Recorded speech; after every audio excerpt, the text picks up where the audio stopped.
മന്ത്രി P A Muhammad Riyas മാധ്യമങ്ങളോട് ഇനി മുന്നോട്ട് പോകാൻ പറ്റില്ല എന്നുള്ള നിലയിലുള്ള നിലപാട് അവിടുത്തെ MLA തന്നെ പറഞ്ഞു എന്നുള്ളതാണ്. അപ്പോൾ പലരും അതുമായി ബന്ധപ്പെട്ട് വിളിച്ചു. അവിടെയുള്ള MLA മാർ ശ്രീ വിജിനും ശ്രീ രാജഗോപാലും ബന്ധപ്പെട്ടിരുന്നു. അർജുൻ്റെ കുടുംബവുമായി ബന്ധപ്പെട്ടവരും ഈ വിവരം പെട്ടെന്ന് വിളിച്ചു പറഞ്ഞു. പെട്ടെന്നുള്ളൊരു വിവരമാണല്ലോ, അങ്ങനെ പറയാത്ത കാര്യങ്ങൾ. ഞങ്ങൾ ഇന്നലെ വരെ മീറ്റിങ്ങിൽ ഇരുന്നപ്പോൾ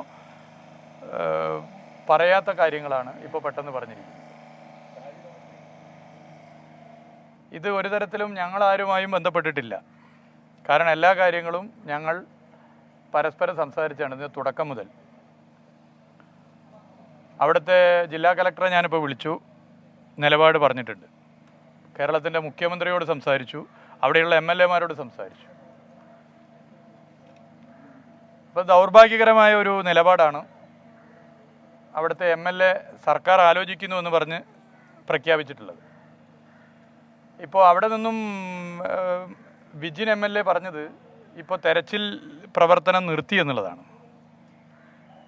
ഇന്നലെ ഇതിലും വലിയ കാലാവസ്ഥ പ്രതികൂലമായിരുന്നിട്ടും ഇന്നലെ നമുക്കറിയാം വളരെ വൈകിയും തെരച്ചിൽ നടന്നിരുന്നു. എന്നാൽ ഇന്ന് കാലാവസ്ഥ കുറെ കൂടി അനുകൂലമാണ്, ജലനിരപ്പ് കുറഞ്ഞു. അങ്ങനെയുള്ള ഘട്ടത്തിൽ 3-3:30 മണിക്ക് തെരച്ചിൽ നിർത്തുകയാണ്. അപ്പോൾ കലക്ടറുമായിട്ട് സംസാരിച്ചു. അപ്പോൾ മന്ത്രി വരാനുണ്ട് എന്നാണ് പറഞ്ഞത്. അവിടേക്ക് മന്ത്രി വരാനുണ്ട്, മന്ത്രിയുമായിട്ടുള്ള മീറ്റിംഗ് ഒരു ഭാഗത്ത് നടക്കാം, തെരച്ചിൽ വേറെ ഭാഗത്ത് നടത്താം. മന്ത്രിമാരല്ലല്ലോ വെള്ളത്തിലിറങ്ങി തെരച്ചിൽ നടത്തുന്നത്, അല്ലെങ്കിൽ പ്രധാനപ്പെട്ട ഉദ്യോഗസ്ഥരല്ലല്ലോ. അതൊരു വഴിക്ക് മീറ്റിംഗ് ആയിട്ട് നടത്താം. എന്നാൽ അതിലൊരു വ്യക്തത വന്നിട്ടില്ല. പ്രധാനമായും എടുത്ത 3 തീരുമാനങ്ങളുണ്ട്. രക്ഷാപ്രവർത്തനവുമായി ബന്ധപ്പെട്ട് എല്ലാ വിദഗ്ധരുമായി ചർച്ച ചെയ്തു, ഒരു തടസ്സവുമില്ല എന്ന് പറഞ്ഞ 3 തീരുമാനങ്ങൾ. ഒന്ന് പ്ലാന്റൂണിൻ്റെ കാര്യമാണ്. ചങ്ങാടം പോലെ വെള്ളത്തിലിട്ട് പ്ലാന്റൂൺ വഴി രക്ഷാപ്രവർത്തനം കുറെ കൂടി നന്നായി നടത്താൻ പറ്റുമെന്നുള്ള ഇതിൻ്റെ ഭാഗമായി ഇന്ന സ്ഥലത്തുനിന്ന് പ്ലാന്റൂൺ കൊണ്ടുവരുമെന്ന് പറഞ്ഞു. ആ തീരുമാനം ഞങ്ങളവിടെ ഫിസിക്കലി മീറ്റിംഗ് ഇരുന്ന് തീരുമാനിച്ച് വൈകുന്നേരം പിരിഞ്ഞ് അന്ന് രാത്രി 12:30 മണി വരെ പ്ലാന്റൂൺ വരില്ല എന്നുള്ള വിവരമില്ല. 12:30 മണിക്കാണ് രാത്രി ഞങ്ങളും അവിടെയുള്ള MLA മാരൊക്കെ പിരിഞ്ഞത്. പിറ്റേന്ന് രാവിലെ നടന്ന മീറ്റിങ്ങിൽ പ്ലാന്റൂൺ കൊണ്ടുവരുന്നതിന് തടസ്സമുണ്ടെന്ന് പറഞ്ഞു. ശക്തമായി ഞങ്ങൾ അതിനെ എതിർത്തു. അപ്പോൾ രാജസ്ഥാനിലോ മറ്റുള്ള സംഘത്തെ കൊണ്ടുവരാൻ, പ്ലാന്റൂൺ കൊണ്ടുവരാൻ വേണ്ടി പറ്റും, ഇന്നു മുതൽ അതിൻ്റെ പ്രവർത്തനം ആരംഭിക്കാമെന്ന് ഉറപ്പ് നൽകി. എന്നാൽ ഇന്ന് പ്ലാന്റൂൺ വന്നിട്ടില്ല. എന്താണ് പ്ലാന്റൂൺ കൊണ്ടുവരുന്നതിൻ്റെ തടസ്സം? ഒരു മീറ്റിങ്ങിൽ ഒരു ഗവൺമെൻറ്റിനെ പ്രതിനിധീകരിച്ച് ഗവൺമെൻറ്റിൻ്റെ നിലപാട് പറയുകയാണ്, ഇന്ന സമയം മുതൽ പ്ലാന്റൂൺ വെച്ച് പരിശോധന നടത്താമെന്ന് പറഞ്ഞ ആ നിലപാടിൽ നിന്നും എന്തുകൊണ്ട് പുറകോട്ട് പോയി?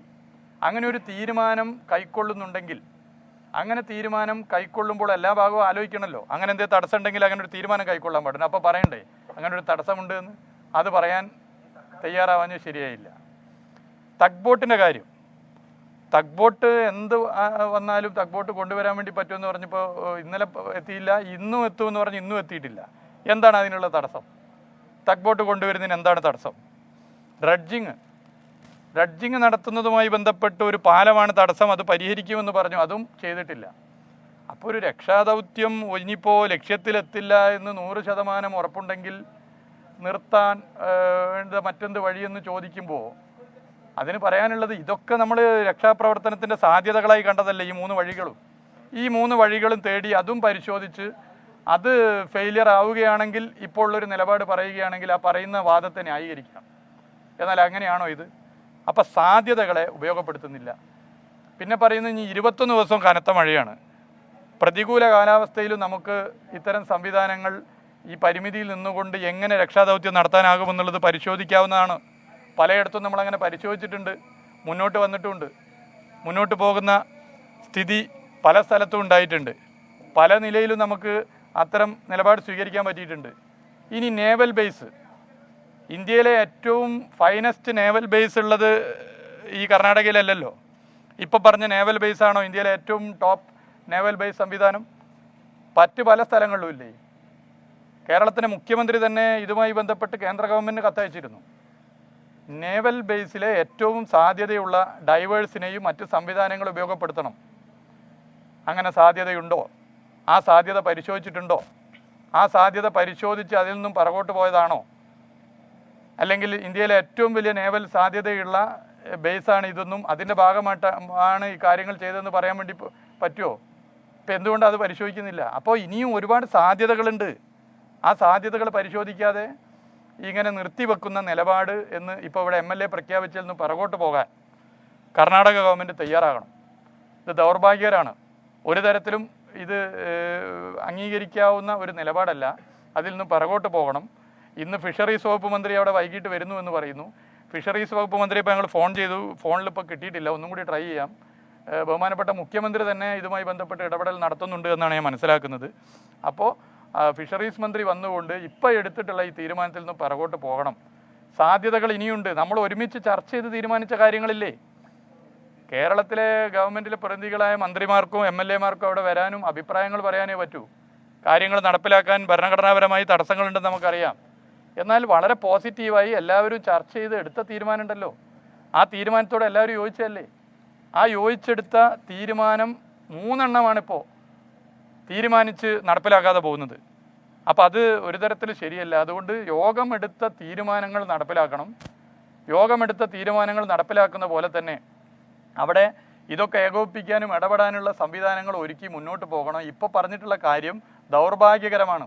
അതിൽ നിന്നും കർണാടക ഗവൺമെൻറ് പിറകോട്ട് പോകണമെന്ന് അഭ്യർത്ഥിക്കുകയാണ്. കർണാടക സർക്കാരിന് താല്പര്യക്കുറവാണോ ഈ ഇതിൽ നിന്ന്? അല്ല, ഞാൻ അതിൻ്റെ മറ്റൊരു വിവാദത്തിലേക്കും പോകുന്നില്ല. ഇതിൻ്റെ തുടക്കം മുതൽ ഇതുവരെ കേരളത്തിൻ്റെ മുഖ്യമന്ത്രിയും ഞങ്ങൾ മന്ത്രിമാരും ഗവൺമെൻറ്റും എടുത്തിട്ടുള്ളൊരു നിലപാടുണ്ട്. ഒരു വിവാദത്തിലും പോവാതെ കർണാടക ഗവൺമെൻറ്റിനെ കുറ്റപ്പെടുത്താനോ അല്ലെങ്കിൽ മറ്റെന്തെങ്കിലും സംവിധാനത്തെ കുറ്റപ്പെടുത്താനോ ഞങ്ങൾ തയ്യാറായിട്ടില്ല. അതല്ല വേണ്ടത്.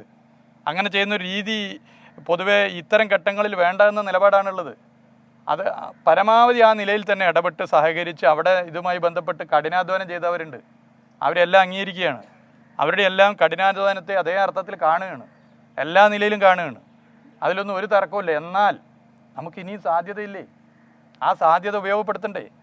ആ സാധ്യതകൾ ഉപയോഗപ്പെടുത്താതെ നമ്മൾ പിറകോട്ടടിക്കുന്ന ഒരു നിലപാട് ഇത്ര തിരക്ക് പിടിച്ച് എടുക്കുന്നത് ശരിയാണോ? അങ്ങനെ എടുത്തു പോകുന്നത് ശരിയാണോ? ആ സാധ്യതകൾ കൂടി പരിശോധിക്കട്ടെ. ഇപ്പോൾ ഞാൻ ഈ പറഞ്ഞ 3 സാധ്യതകൾ യോഗത്തിൽ കർണാടക ഗവൺമെൻറ് പ്രതിനിധീകരിച്ച് പങ്കെടുത്തവരും അംഗീകരിച്ചാണ്, ജില്ലാ ഭരണകൂടം അംഗീകരിച്ചാണ്, എല്ലാവരും ഒരുമിച്ച് അംഗീകരിച്ചാണ്. അത് സാധ്യതയാണെന്ന് കണ്ടതുകൊണ്ടാണല്ലോ അംഗീകരിച്ചത്. എന്തെങ്കിലും ഒരു സാധ്യത, അതൊരു ശ്രമം, അതിൽ നമ്മളൊരു 1% പിറകോട്ട് പോയാൽ നമ്മൾ ദൗത്യം തടസ്സമാകും, ലക്ഷ്യത്തിലെത്തുന്നതിന് തടസ്സമാകും എന്നുള്ളത് നമ്മൾ മനസ്സിലാക്കണ്ടേ?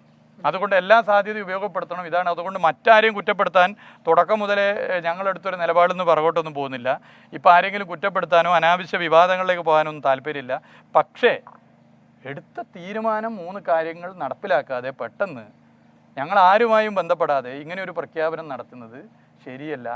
അതിൽ നിന്നും കർണാടക ഗവൺമെൻറ് ഇങ്ങനെ ഒരു തീരുമാനം എടുത്തിട്ടുണ്ടെങ്കിൽ അതിൽ നിന്ന് പിറകോട്ട് പോകണം എന്നുള്ളതാണ് അഭ്യർത്ഥിക്കേണ്ടത്.